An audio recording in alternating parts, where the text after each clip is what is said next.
رسول اللہ صلی اللہ علیہ وسلم کی زندگی کو دیکھا جائے تو کبھی بھی آپ کی کوشش نہیں رہی تھی کہ قریش کو نقصان پہنچا جائے۔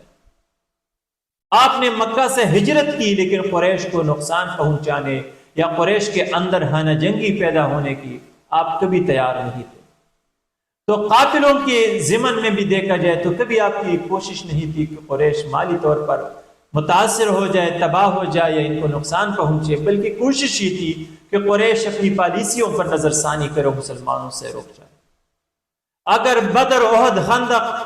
بعد کے غزوات میں دیکھا جائے، صلح حدیبیہ کے موقع پر دیکھا جائے تو کبھی رسول اللہ صلی اللہ علیہ وسلم کی کوشش ہی نہیں تھی کہ مجھ سے قریش کو نقصان پہنچی جائے۔ حتیٰ کہ فتح مکہ کے موقع پر دیکھے تو رسول اللہ صلی اللہ علیہ وسلم نے نہ کسی کو غلام بنایا، نہ کسی کے مال دولت کو مالی غنیمت کے طور پر تقسیم کی، اور نہ ہی وہ لوگ جن کے سروں کی رسول اللہ صلی اللہ علیہ وسلم نے اجازت دی ہے کہ اگر ان کو غلاف کعبہ کے اندر بھی پایا جائے تو ان کو قتل کیا جائے۔ ان لوگوں نے بھی، وحشی جیسے بندے نے بھی، ہندہ جیسی خاتون نے بھی، ابو سفیان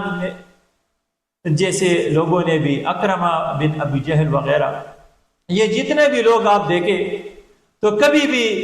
اور جب بھی یہ پیغمبر اسلام صلی اللہ علیہ وسلم کی خدمت میں حاضر ہو گئے اور اللہ کے رسول نے ان کو معاف فرمایا، کیونکہ یہ قریش تھے جو ان کا تعلق پیغمبر اسلام صلی اللہ علیہ وسلم کے ساتھ تھا۔ یہی قریش تھے جن کی پیغمبر اسلام صلی اللہ علیہ وسلم کی دشمنی تھی،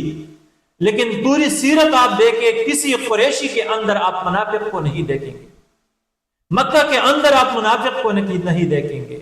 وصال نبوی صلی اللہ علیہ وسلم کے بعد حالات کو دیکھیں، عرب میں ارتداد کا فتنہ تھا، پورے قبیلے مرتد ہو رہے تھے،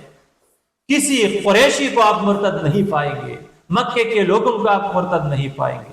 یہی مکے اور قریش والے تھے، یہی خاندان رسول تھی جنہوں نے اسلام کے لیے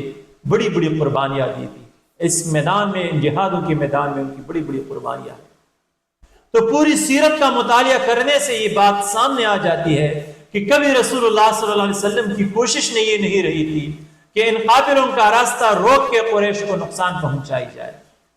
بلکہ ایک طرح کی قریش کو یہ بات باور کرانی تھی کہ رسول اللہ یہ کر سکتا ہے کہ ان کے قافلوں کو روکے، ان کو لوٹے،